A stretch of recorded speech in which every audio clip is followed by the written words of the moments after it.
but I advise the Senate that they were indeed yesterday lodged in the Senate and the House. So thank you. Senator Birmingham. Thank you, President.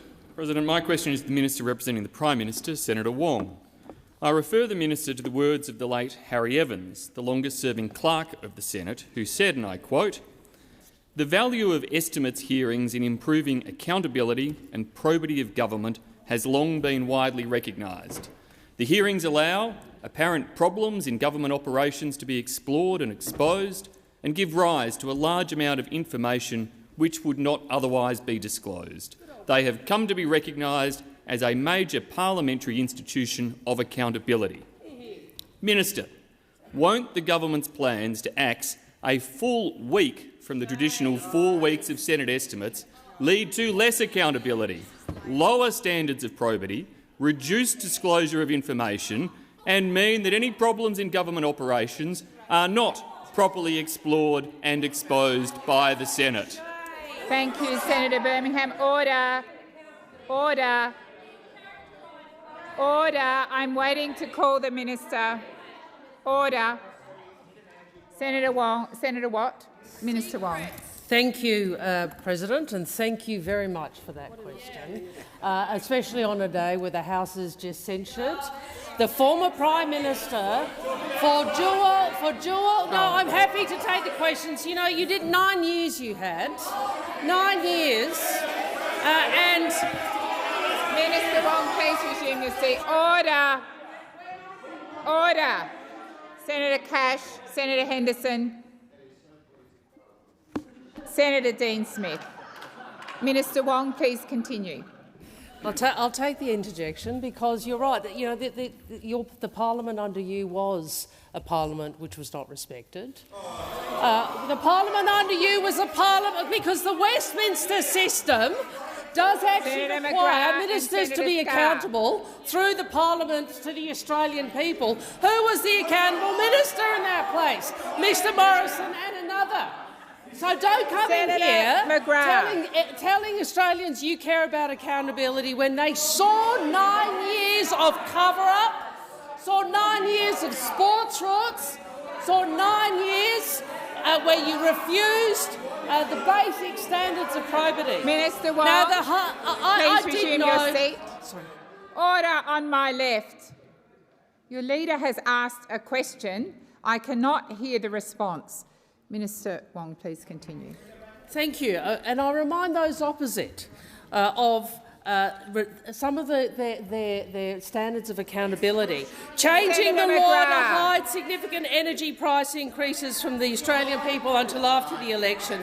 Refusing to release the State of the Environment report because it contained too much damning proof the environment was in a poor and deteriorating state.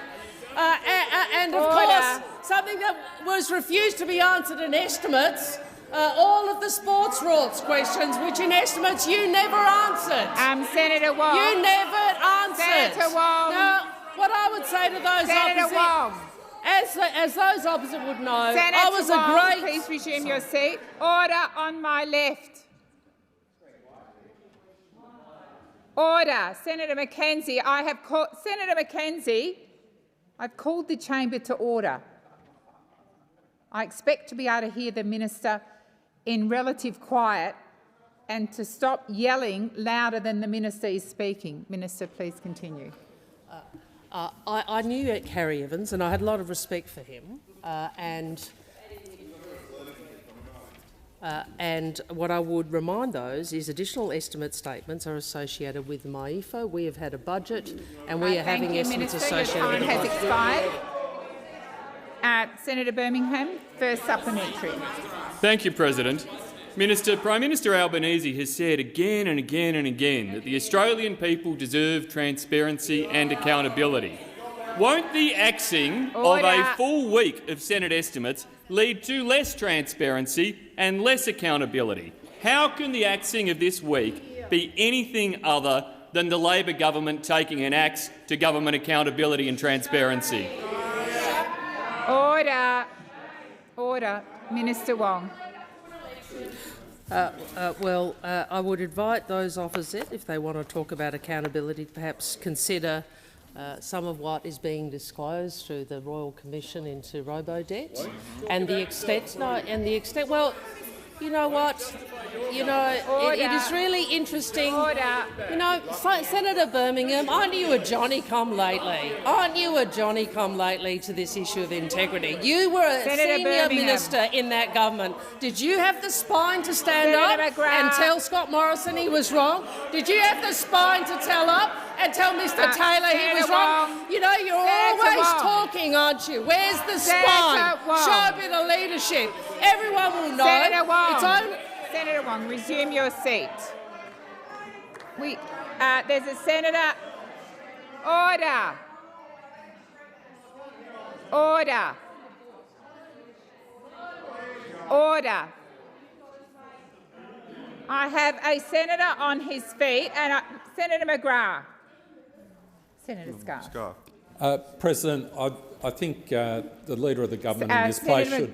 Senator Scarr, what is your point? Directing comments through you, President, as opposed to gesticulating rudely at the member of the opposition and not referring to him directly. Thank you, Senator Scarr. Minister Wong, please continue. I remember how long they fought against an anti-corruption commission. I remember how long they fought against that. And now this man, who is a member of the leadership group, has the temerity to come in here and tell us about transparency. He's discovered it. Now he's on that side. Everybody knows. No leadership, no backbone, and Johnny-come-lately on transparency. Thank you, Minister Wong. Your time has expired. Senator Birmingham, second supplementary. Order. Senator Birmingham, please resume your seat. Order. This is a most disorderly start to question time, and I'm going to ask those on my left and my right to listen with respect. Senator Birmingham.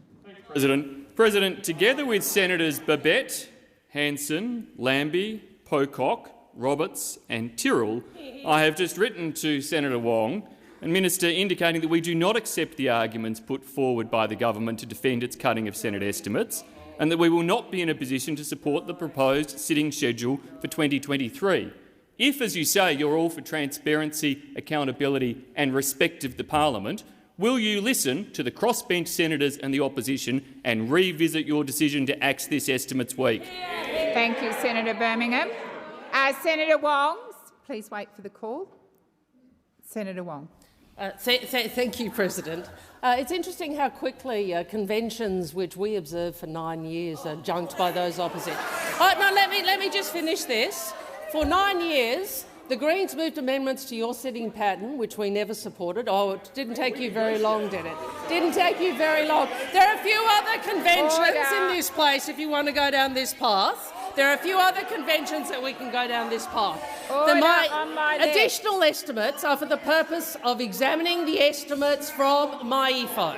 That is actually what they are for. And we have. Do you want? Order. Senator Cash, I'm calling your side in particular. Senator Watt.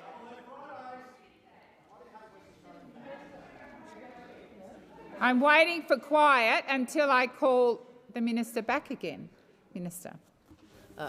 As I said, the additional estimates have been for the purpose of examining a mid-year economic and fiscal outlook update. A technicality, it's because constitutionally the budget appropriate. Would you like to answer the question? Maybe, Senator, you didn't answer the questions in government. Would you like to answer them now? Thank you, Minister Wong. Your time has expired. Before I call you, Senator Dodson, it would seem to be an appropriate time to draw to the attention of honourable senators the presence in the gallery of Sex Discrimination Commissioner Kate Jenkins, Chair of the Parliamentary Leadership Task Force Kerry Hartland and the Secretariat. On behalf of all senators, I welcome you to the Senate. Senator Dodson. Senator McGrath, I have a senator waiting to ask a question. Senator Dodson. Thank you, President. My question is to the Minister representing the Prime Minister, Senator Wong. Can the Minister update the Senate on the findings of the Closing the Gap report? Minister. I thank Senator Dodson for his question. I thank him for his leadership in this parliament and his leadership for Australians, First Nations peoples and non-Indigenous Australians for decades. Today, the Prime Minister tabled the Commonwealth Closing the Gap Annual Report 2022 and regrettably, deeply regrettably, the progress is mixed, with only 4 out of the 9 targets for which we have updated data being on track. There is some good news, some areas where we are on track. More than 89% of babies are being born with a healthy birth weight. That is on track. 96.7% of children were enrolled in preschool in 2021, also on track. But there has been unacceptably slow progress in other areas, and some metrics have gone backwards. This includes children being school-ready, rates of incarceration, the number of children in out-of-home care and deaths by suicide. For the majority of socio-economic targets, there is little new data available to reliably track trends. Work has started to improve this data, so we will have a clearer picture of how we are tracking in future years. But I think we are all obliged, on all sides of this chamber, to recognise that decades of inadequate government policies have failed First Nations people and have failed to close the gap. We must reverse the entrenched inequality, disadvantage and structural racism faced by First Nations peoples. And we on this side of the chamber, and I hope all across the chamber, are committed to doing this, to ensuring sustained progress over the life of the 2020 National Agreement and the Commonwealth Closing the Gap implementation plan. It is clear that the Closing the Gap architecture can only work if we work together, when there is coordinated efforts from all jurisdictions, and most importantly, in genuine partnership with First Nations peoples. It is only when Aboriginal and Torres Strait Islander peoples... Thank you, Minister. Your time has expired. Senator Dodson, first supplementary. Thank you, President. Can the Minister outline how the government is working to accelerate progress towards closing the gap? Thank you, Senator Dodson. Minister. Thank you, Senator Dodson, and thank you again for your contribution to the government's commitments in this area. They include, in the October budget, $54 million for 500 First Nations health workers and practitioners, $164 million for vital health infrastructure, $33 million to make early education more accessible, and $100 million to improve remote housing, particularly in the Northern Territory homelands. And importantly, and I know Senator Dodson has spoken about this, $81 million in around up to 30 community-led justice reinvestment initiatives to seek to divert young people from the criminal justice system and to reduce crime. But, President, we must do more. We must do more. And I think what is a compelling message from this report is why it is so important for First Nations people to be heard and to be part of designing and delivering the solutions to this disadvantage. Senator Dodson, second supplementary. Thank you, President. Can the Minister outline how the Voice to Parliament supports the objective to close the gap? Thank you, Senator Dodson. Minister. So-called solutions conceived in Canberra and imposed on communities without consultation are more likely than not to end in expensive, ineffective and even counterproductive failure. This is what the Prime Minister said today. But when a government listens to people with experience, with earned knowledge of kinship and country and culture and community, when we trust in the value of self-determination and empowerment, then the results are always better. And that, at its core, the Closing the Gap report asks us if we're going to continue to do the same thing whilst expecting a different outcome. The Uluru State from the Heart had a humble request at its core. We seek to be heard. It is the same message that we see in this report today. Why it is so important for that hand outstretched, which is the Uluru Statement from the Heart, to be met generously by all Australians. Thank you, Minister. Senator Little. President, my question is to the Minister representing the Minister for Government Services, Senator Farrell. I refer to media reports today that over 1,000 contractors have been axed with little notice, just 26 days before Christmas, with employees quoted as saying, "It's not great to get this kind of news right before Christmas." Is this what the government means when they say they want secure jobs for all Australians? Good question.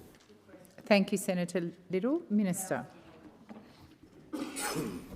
Thank you, President, and thank Senator Little for her her question at this time. A number of commercial ICT contracts at Australia, Services Australia, have recently ended their terms, and the impacted contractors will end in line with the relevant terms and notice period. So, in other words, these contracts were coming to an end in accordance with the terms of the contracts, and the government, and in particular Services Australia, have applied the terms and conditions that relate to those contracts. These ICT providers have supported Services Australia to significantly bolster the ICT systems to meet unprecedented demand on our systems and services during emergencies such as the pandemic, and we do thank them for their support. Well, I'll take that intervention. These were contracts. These were contracts that were freely entered into by the former government. They were freely entered into by the former government. There was a set of terms and conditions, and the government is simply complying with those terms and conditions. Now, I've had some experience of what you did with ICT contracts, and I'd like to refer to the PEMS contract, Thank you, Senator Farrell. Your time has expired. Senator Little, first supplementary. Thank you. So clearly you didn't mean them. Given the significant number of job losses, can the government guarantee there will be no reduction in access to services or an increase in any backlog of claims by this decision? Thank you, Senator Little. Minister. I didn't finish my... Thank you, President, and thank Senator Little for her question. I've actually seen what you've done with ICT contracts, and the perfect example is the PEMS contract, a contract that was supposed to deliver services for members of Parliament.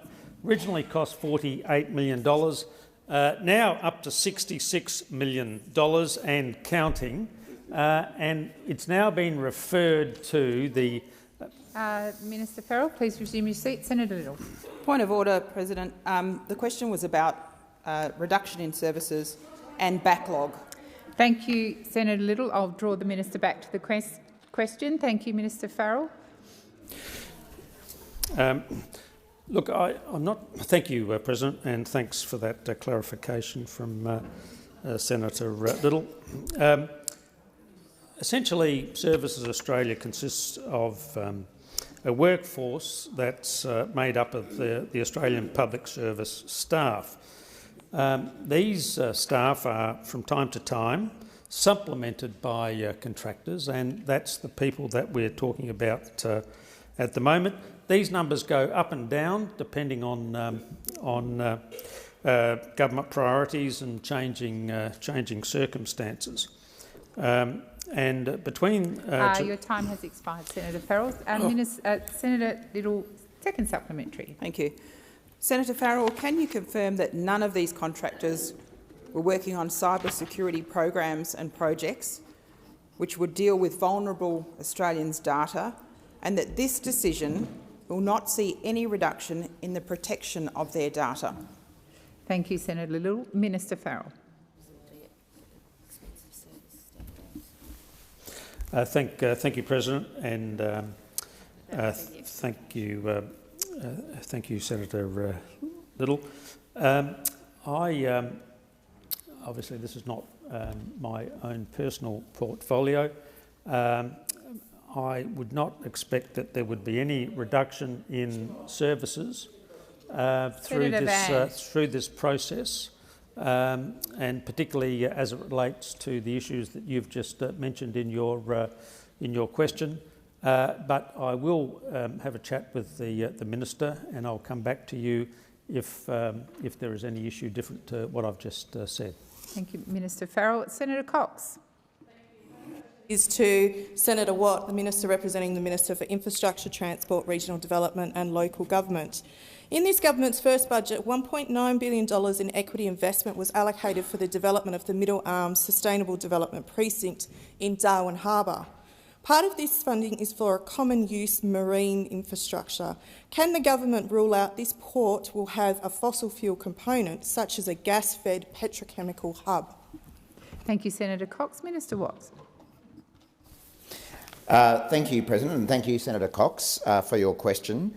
As you're aware, and as you've said, the government will provide $1.9 billion in planned equity to support the development of the Middle Arm Precinct in Darwin, together with regional logistic hubs along key transport links. It is intended to be a multi-purpose precinct, so I'm not at a position at this point in time to rule in particular developments or rule out particular developments. But this investment will enable the precinct to be globally competitive and sustainable, with a focus on low emission production, green hydrogen and critical minerals processing.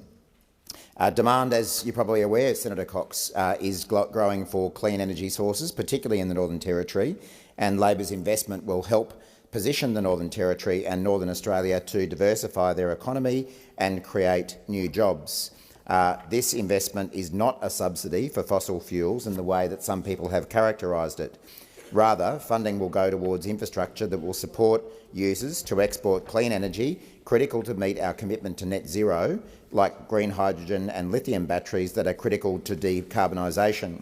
Now, particularly in my previous role as Shadow Minister for Northern Australia, I spent a lot of time in the Northern Territory with my good friend Senator McCarthy, along with the House of Representatives members from the Northern Territory, Luke Gosling and Warren Snowden, the former member, and now Marianne Scrimgeour. And I know they are passionate advocates for the Northern Territory to diversify the economy up there and to take advantage of some of the incredible natural and mineral resources that the Northern Territory has. There are extremely exciting projects in the offing in the Northern Territory in that clean energy space, and I think they offer an opportunity to produce lots of very important jobs for that part of the country. Minister Watt. Senator Cox, first supplementary. The Northern Territory Government's investment website recently changed its description of the Middle Arm project by deleting references to petrochemicals. Did the federal government ask for this public information to be in fact edited? Thank you, Senator Cox. Minister. Well, I don't know what evidence Senator Cox has for suggesting that the federal government may have been involved in this, and I really think that questions as to what the Northern Territory government puts in documents are questions that should be directed to the Northern Territory government. We're not. Minister Watt, please resume your seat. Senator Cox. On a point of order of relevance, it was about whether the government, the federal government, gave permission for this to be edited. Thank you, Senator Cox. The minister is being directly relevant. Minister Watt, please continue.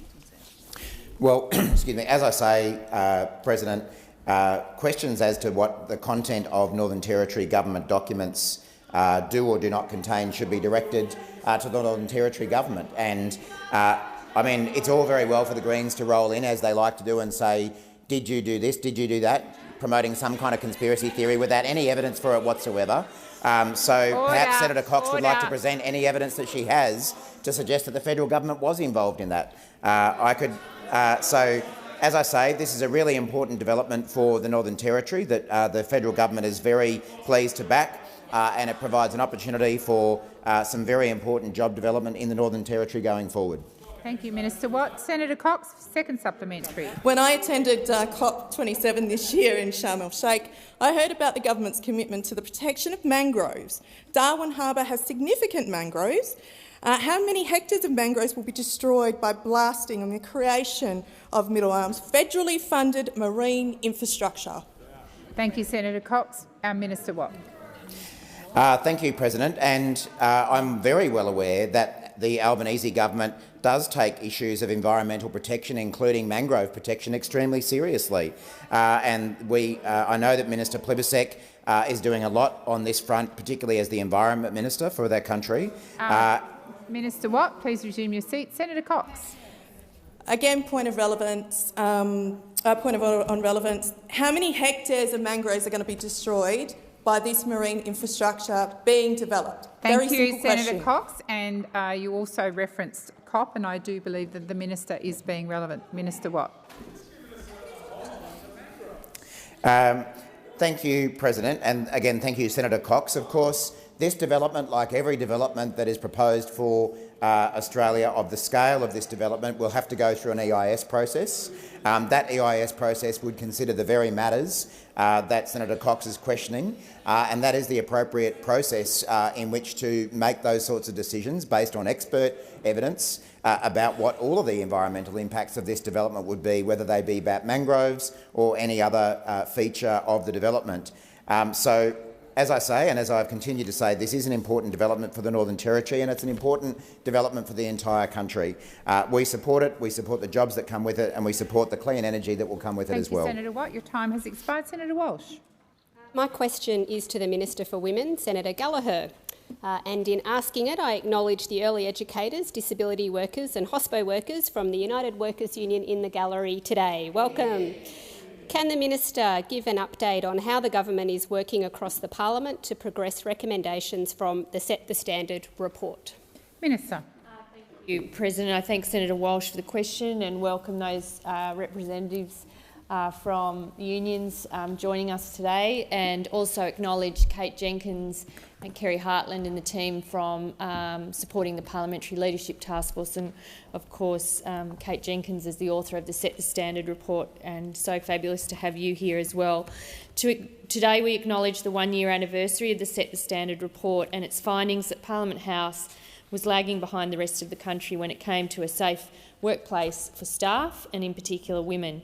It was all there: gender inequality with a lack of women in senior roles, a lack of accountability in systems, a work hard, play hard culture that left some, particularly young staff and young women, vulnerable to exploitation and sexual misconduct, and high levels of power and discretion in relation to employment, combined with insecure employment. I would like to thank all of those current and former Parliament House staff who came forward to talk about their experiences working in Parliament. Many of those experiences are harrowing, and speaking out must have required enormous strength and bravery. A centrepiece reform from the report is the establishment of a new HR entity body for parliamentarians and their staff to provide independent advice and support and drive an agenda of professional development and best practice, training and continuous improvement for staff. The recommendation flowed from the Set the Standard report, and staff across the parliament have been consulted on how this new HR body should operate in practice. And I would like to acknowledge the work that's gone in by Meg Brighton and her team in the Parliamentary Workplace Support Service, which has made such a difference in such a short amount of time. We know that staff trust it, they like using it, and it's been a really welcome addition to the infrastructure here. Cultural change in Parliament will only happen when we all work together, and I'd like to acknowledge Senator Farrell, Hume, Davies and Waters for their work on us and joining us on the Parliamentary Leadership Task Force. Thank you, Minister. Senator Walsh, first supplementary. Thank you, President. Can the Minister update the Senate on how Parliament House can work towards becoming a model workplace? Minister. Thank you, President. I thank Senator Walsh for the question. Ensuring our Parliament reflects the community we serve is critical to becoming a model workplace. The Parliament is a different place from a year ago, with the highest number on record of women across both houses, 38.4% in the House of Representatives and 56.6% in the Senate. There are now 10 women in Cabinet, the highest number ever to hold positions in an Australian Cabinet. At the heart of the continuing work to become a model workplace is the experience of staff. So thank you to all who continue to advocate for change and to your respective unions. Labor strongly supports the creation of a staff advisory body to support the multi-party Parliamentary Leadership Task Force and are committed to ensuring that staff voices are heard. Yesterday, the Joint Select Committee on Parliamentary Standards tabled their report on codes of conduct. This represents a historic milestone for the parliament, and I acknowledge the Deputy Speaker in the other place for her leadership as chair of the Joint Select Committee. Thank you, Minister. Senator Walsh, second supplementary. Thank you, President. Can the minister please update the Senate on why these reforms are so critical to improving conditions that will benefit workers in Parliament? Thank you, Senator Walsh. Minister. Thank you. Well, we strongly believe that Parliament and the workplace in Parliament should lead the country in terms of culture and standards. And we also want to attract the best and the brightest to work in Parliament House. We want to retain them, and we want to ensure that they have a positive work experience in this building. Too many bright and hard-working people left with their careers cut short, their mental health affected after experiencing bullying and sexual harassment after working in Parliament House. We will only achieve the best outcomes for the Australian people if we have a safe and a supportive workplace for those that serve the public. The Parliament has already passed laws to clarify workplace protections and make clear that Age Discrimination and Disability Discrimination Act applies to MOP staff. The implementation of the MOPS Act review will drive systemic change for staff and deliver a professional and modern employment framework, and every one of us has a responsibility to ensure that we achieve what we're setting out to do. Thank you, Minister. Senator Hanson. My question is to the Minister representing the Minister for Health, Senator Gallagher. Contrary to the claims of Labor Senator Pratt this afternoon, clinical evidence shows that puberty blockers and cross-sex hormones used to treat adolescents diagnosed with gender dysphoria cause negative long-term health outcomes such as reduced bone density and impaired fertility. Does the Albanese government support these treatments being administered to young Australians? Thank you, Senator Hanson. Minister. Thank you, President. I thank Senator Hanson for the question. I didn't hear what Senator Pratt, what her contribution was earlier, but I know that she understands this issue and she has a level of knowledge that probably exceeds most people in this place on the subject. And so even without knowing her comments, I have no problem aligning myself with them. I would also say that on this issue with which I have talked to Senator Pratt and she has educated me, I take that unusual step. On the broader question which you raised on gender dysphoria and the Albanese government's position on it, our position is that every child and every young person should have access to all of the necessary supports that they need to ensure they access appropriate health care regardless of the reason for which they might be seeking that care. That is our position. That is a responsible, mature position. This is a matter between young people, their families and the treating health professionals, whatever they might be, doctors, psychologists, other health professionals. That is the position that we would take. We also think that every time issues around this get raised, people listen and they hear and it affects them. And so we also think that there should be a level of responsibility in this chamber to deal with these matters sensitively and carefully because young people's well-being depends on it. Thank you, Minister. Senator Hanson, first supplementary.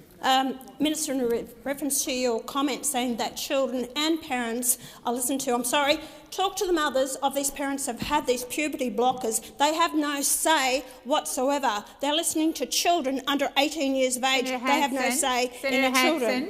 Do you have a question? The Daily Telegraph newspaper last weekend reported tenfold increase in Australian adolescents presenting the public gender clinics for treatment for gender dysphoria over the past 8 years. Will the minister please explain to the Senate what the Albanese government will do to understand this alarming increase? Minister. Thank you. Well, I'm not familiar with the article that Senator Hanson refers, but I would go back to my original answer, which is that if young people and their families are seeking support and assistance for health care and health advice through whatever means, if there is an increase in that, that is not necessarily, in fact, that's not a bad thing. I mean, we want people to be accessing the services and care, health care, legal advice, mental health support, whatever they need, in order to get the services they want and need and should receive. These are really, really difficult and complex situations that young people are navigating, and they need access to the full range of support. If they are accessing those services, then good on them. And I hope their families are getting the right support as well, and that they are able to receive the care that they need from a country that provides Thank you, Minister. that kind Your of service time has for them. expired. Senator Hanson, second supplementary. Thank you. As responsible leaders, we all want the best evidence-based outcomes for young Australians. Will the minister support the referral of these matters for inquiry so the Senate may investigate the causes of this increase in gender dysphoria and explore the long-term health impacts of puberty blocker and cross-sex hormone treatments on Australians' young people? Regardless of the fact of what Senator Pratt has said, it is about having an inquiry so all Australians can hear what's being said by parents, by children, by the medical profession as well. Thank you, Senator Hanson. Your time has expired, Minister. I understand that's a motion that will be moved later today, and our voting intention will be made clear when that question is put. I haven't specifically looked at the referral closely. It doesn't fall under my area of responsibility at this stage, but we will have a voting position that is clear on that. But again, I would say these are not necessarily matters that the Senate is best placed to determine on access to healthcare services. We would ensure, I think the responsibility of the federal government is to make sure that the service system is there and that young people and their families are able to use them if they need to in a whole range of healthcare circumstances. Senator Cadell. Thank you, President. My question is to Minister Wong, the Minister representing the Prime Minister. Minister, I refer to the secret Labor government report based on October data titled Estimated Impacts of CFPS, coal-fired power stations, and associated mine closures in the Australian today. Is it correct that this report models regional job losses in the Hunter, projected unemployment, loss of income to local communities, loss of taxation revenue, and loss of household consumption expenditure in local communities? And when will the Minister and the government release the report in full? Thank you, Senator Cadell. Minister Wong. Thank you, President, and thank you to the Senator for the question. I regret to admit that I may not have read every report in the Australian recently. I find it often better to be selective about what I read. But I would make this point. What we saw under the last 9 years in the electricity sector is that we saw, I think it was 4 gigawatts of dispatchable power exit the system, only 1 gigawatt to come in. We saw decisions made by the market. Minister, please resume your seat. Senator Cadell. Point of order on relevance. This is about a specific government report. Thank you, Senator Cadell. Your question was extremely wide-ranging, and it also referred to a report in the Australian... Order! Order! It's not a debating point. You also referred to a report in the Australian and asked the Minister to comment that. Minister, please resume. I was simply making the point that there have been already closures and the market refusing to invest in coal-fired power because of the lack of policy certainty. And I appreciate the tone with which the Senator asked the question, so I'll try not to divert into the response which talks about the last 9 years. But I would make the point that we do believe providing the market with certainty around transition is important. That is the lowest cost way for this transition to occur. Unlike, those on this side actually think you try to get the market to work rather than having taxpayers' fund prop up coal-fired power, which was the position that some on the other side argued. I'm not familiar. I've been upfront with you, Senator. I'm sorry, I'm not familiar with the actual article in question and whether it refers to a... Well, yes. Okay, I don't read every article in the Australian, Senator Mackenzie. I apologise. No, it's just not the sort of first priority in terms of reading. But anyway, that's okay. But I will endeavour to see Thank you, Minister. if the report. Your time has expired. Senator Cadell, first supplementary. Thank you, President. I again refer to this secret report, again named Estimated Impacts of CFPS, coal-fired power stations and associated coal mine closures. From your there, it has been reported in that report that this secret report shows a spike in Hunter employment and local jobs of about 800 jobs. Is this distressing news for the Hunter region correct, or is it erroneous? Minister Wong. I'm not accepting the assertion around secret report in an article that I have been upfront with you, Senator Cadell, I have not read. But I can say to you that the worst thing for communities is a lack of... Senator Wong, please resume your seat. Senator Cadell. I seek leave to table the... Senator is seeking leave to table a newspaper article. Is leave... No. Report. I think the answer is no, Senator Cadell. They want to keep it secret. Minister Wong. Well, there is a... if you Order. Order. There is... Are you Order. done? Can I keep talking, or would you like to make Minister, please continue. We're always so pleased when you and Senator Rennick make contributions, Senator Van. What I was going to say to you, Senator Cadell, 2 points. One is that there is a usual process for consideration of tabling, which we will observe as a courtesy and a convention. Secondly, I would make the point that what is bad for communities is lack of policy certainty and unplanned exits from of generation from the system, which is what occurred under the chaos of the previous government. We have no intention of that repeating.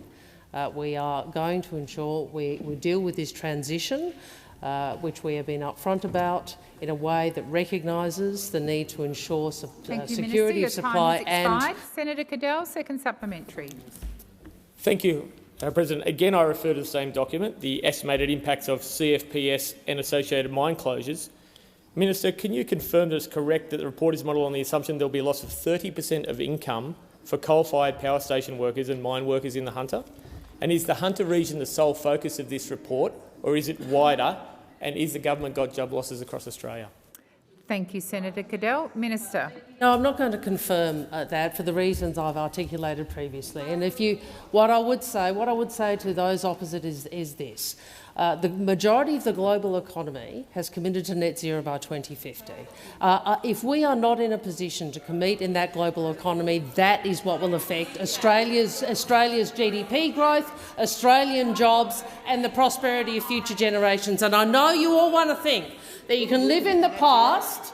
We can live in the past and we can go back to the 1950s. But if you're committed to net zero, you're committed to transition the Australian economy. The difference between you and us is we will have a plan.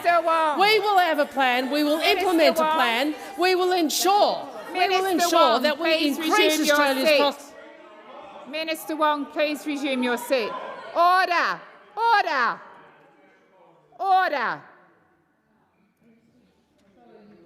I had to call the minister then about 5 times because there's so much noise in here, my voice can't be heard. I ask you to... Senator Canavan. I am asking you to listen in silence to the remaining time the minister has. Minister. If those opposite are also committed to net zero, I hope they have a plan too, because we have one and we will implement it and we will give people certainty. Thank you, Minister. Senator McKim. Thanks, President. My minister is...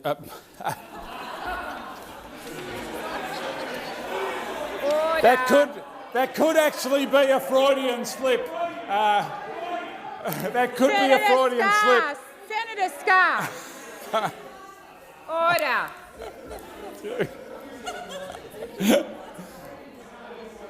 President, I might start again. My question is to Minister Watt, representing The Minister for Home Affairs, and despite the jovial start, it is a serious question, Minister. According to the Department of Home Affairs, there are 92 people who arrived by boat to seek asylum in Australia still stranded on Nauru. It seems from answers in Senate estimates this week that the government has no idea how many have been left to languish in Papua New Guinea and, in fact, couldn't care less. But I can inform the government that that number is 94. Minister, it's been almost 10 years since a Labor government first exiled those people offshore. Why will your Labor government not offer those 186 people temporary resettlement in Australia so they can be cared for and supported here while arrangements are being made for their permanent resettlement in a third country? Thank you, Senator McKim. Minister Watt. Thank you, President, and thank you, Senator McKim. This is a very serious question, and I don't think that any Australian is happy about the fact that people have been in detention offshore for as long as they have. But our government was very clear going to the election that our policy in relation to people on Nauru was that we would support third country resettlement, and that is something that we said a very long time before the election. And the fundamental problem here is that it took so long for the former government to do anything about the resettlement of these people. I mean, we all remember the years that an offer was on the table from the New Zealand government to resettle people from Nauru, and it didn't happen. If the former government had taken up that option of resettling people in New Zealand, we should have been in a position where no one was still in Nauru. But of course, that was not taken by the former government, and that offer from New Zealand remained unanswered. We are certainly continuing to work with a number of third countries to consider facilitating resettlement, and that remains our policy. In the meantime, as Senator McKim may be aware, we have also made a commitment to make permanent the very large number of people who are in Australia on temporary protection visas, who have been on those for far too long and have been left to languish in that situation while on Australian soil. So we are doing a lot of work across a range of visa categories. I was talking yesterday about the work that we're undertaking to clear the visa backlog as well, but our position remains that people on Nauru should be resettled in third countries, and we continue to work very hard with those countries and the people themselves to enable that to happen. Thank you, Minister Watt. Senator McKim, first supplementary. Thanks, President. There are over 5,000 people who arrived in Australia by boat to seek asylum since 2013, and over 2,000 of that 5,000 were never actually transferred to either Manus Island or Nauru. People from the same country arrived on the same boat at the same time, and they were separated to totally different futures by completely arbitrary decisions. Why are some of them now worthy of permanent protection in Australia, while others remain abandoned in offshore detention? Thank you, Senator McKim. Minister Watt. Thank you, President. Thank you, Senator McKim. Senator McKim. And I welcome Senator McKim recognising that our government has committed to make permanent the very large number of people who the former government left languishing on temporary protection visas. That is a position that we always opposed. We thought it was extremely unfair for people who had been granted those temporary protection visas to remain lacking certainty from year to year. And of course, there's a massive cost to taxpayers in requiring the regular processing and reprocessing of people on those temporary protection visas. So we are undertaking a lot of work to make that happen. It's not an easy process because of the sheer number of people who are on those temporary protection visas, but it's something that we remain committed to. The people, of course, who are on temporary protection visas have been found to be refugees and are owed our protection, and that's why our government is committed to ensuring that they get a permanent protection, which is what they should have been granted in the first place. Senator McKim, second supplementary. It's like an episode of Utopia in this place at times. Minister, nearly a year ago, the Morrison government callously washed its hands of responsibility for the people in that cohort still in exile in Papua New Guinea and abandoned them in a place which is not safe and does not support them. Some of them are dying there now. Will your government reverse that cynical decision and accept responsibility for the people that the Labor Party sent there 10 years ago? Thank you, Senator McKim. Minister Watt. Well, it's good that Senator McKim's been able to get his video for his social media, which is what we know that was all about and what it's always about from Senator McKim. Because if Senator McKim was actually genuinely concerned about these issues, he'd be working with our government to assist us to implement the policy that we took to the election. But we know it's never about the facts, it's never about the substance with the Greens. It continues to be... Minister Watt. Here's some more video for Senator McKim. Minister Watt. Senator McKim, you have asked your question. I would ask that you listen in silence. Minister, please continue. Senator Whish-Wilson, I don't need commentary from you either. I've asked for silence. I've asked for silence. Minister Watt. Thank you, President. And as I say, it's disappointing that for the Greens these issues are always more about the social media clip or about the stunt rather than about the substance. Exhibit A, B, C, D, E and F. Please resume Senator McKim, please resume your seat. I have a senator already on his feet. Senator Scarr. President, I refer to Standing Order 193 in relation to imputation of improper motives. Senator McKim cares deeply about this issue. He has a right to ask questions without having improper motives imputed to him. Senator Scarr, Senator McKim, please resume your seat. On the same point of order? Yep.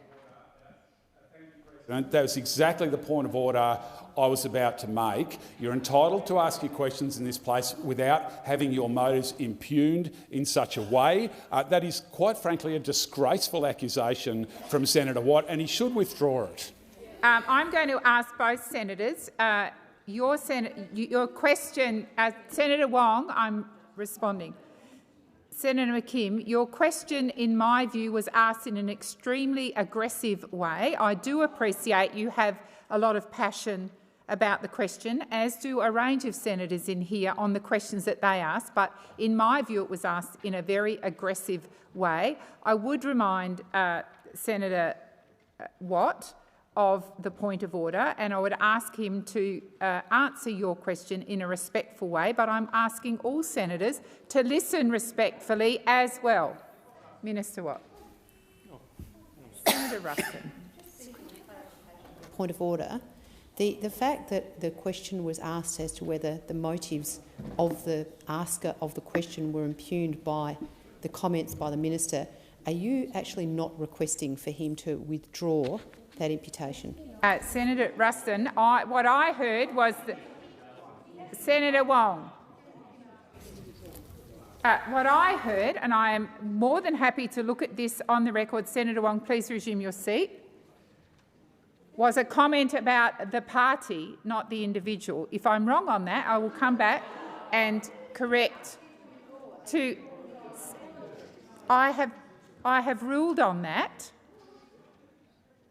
I don't, Senator Hanson-Young, I will come to you.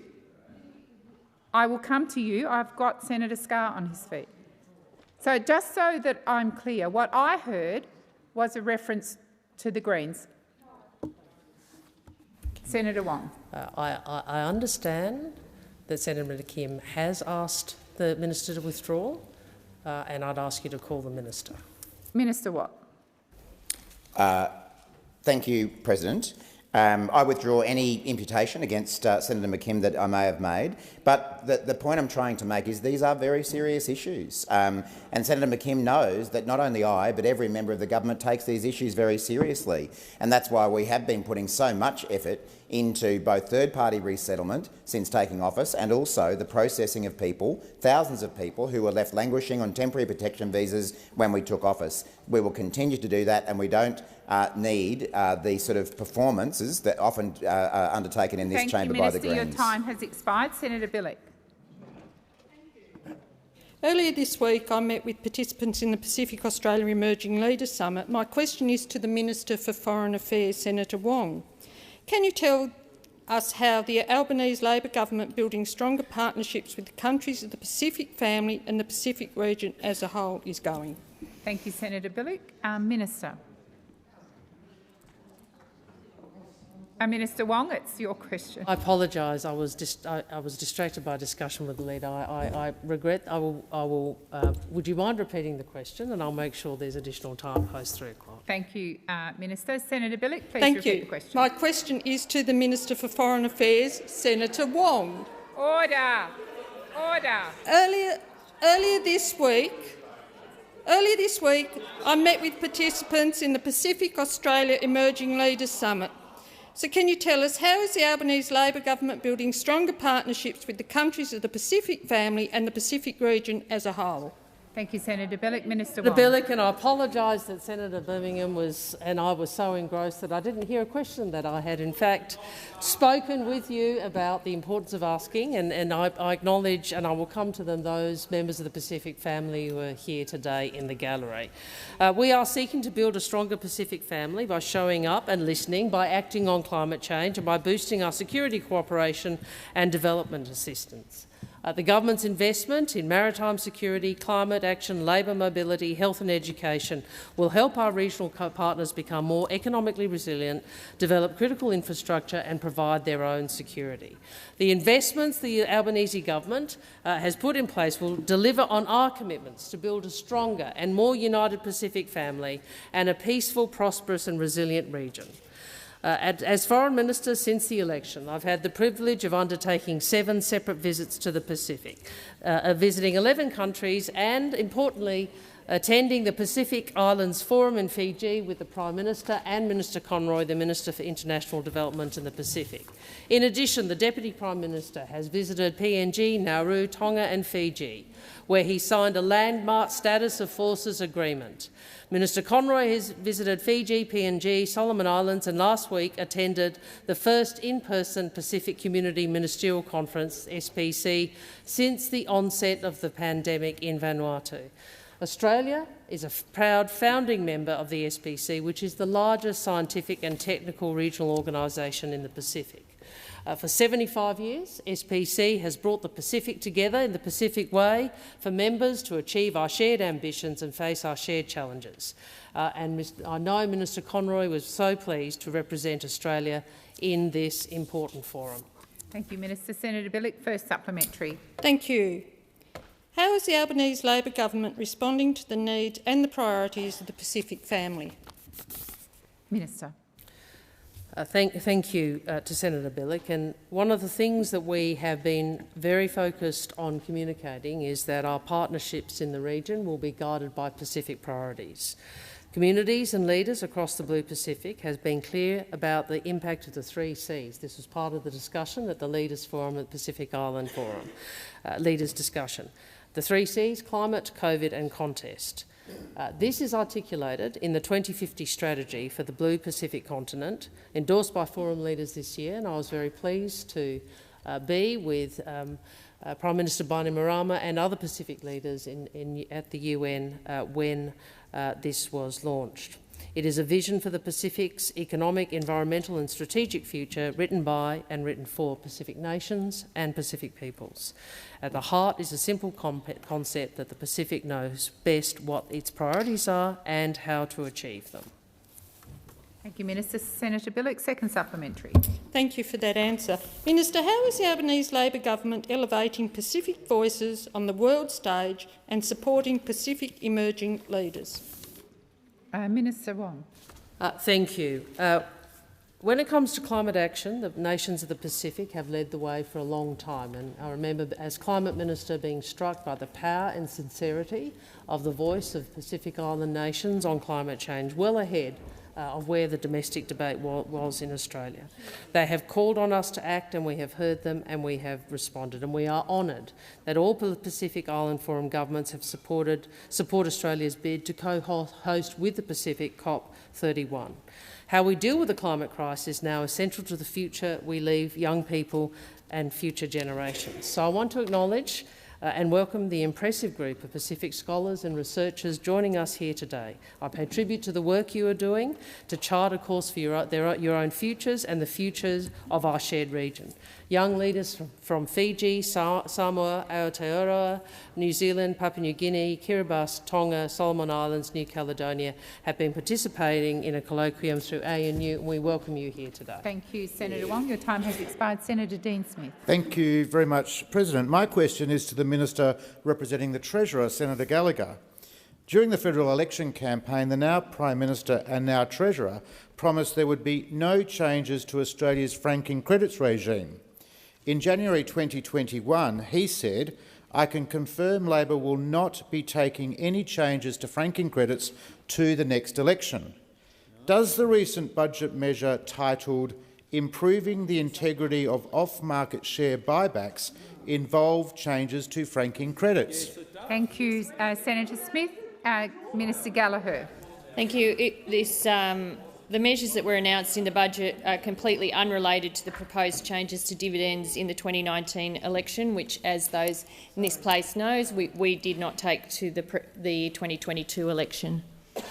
Senator Smith, first supplementary. Is it correct that this budget measure will see retirees and investors pay $550 million in extra tax? Thank you, Senator Smith. Minister. I'll refer the member to the figures outlined in the budget papers. Thank you, Minister Gallagher. Order. Order.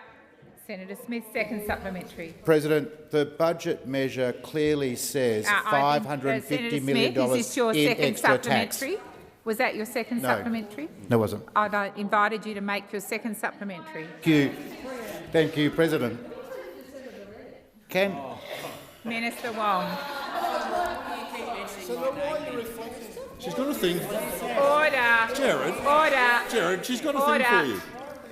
Is that Senator Standing Smith. Order 193? Can the minister rule out further changes to the franking credits regime under this government, and can the minister explain how retirees can trust anything this government says, given its broken promise on franking credits? Thank you, Senator Smith. Minister Gallagher. There's no broken promise on franking credits, and the measures that the government has agreed to around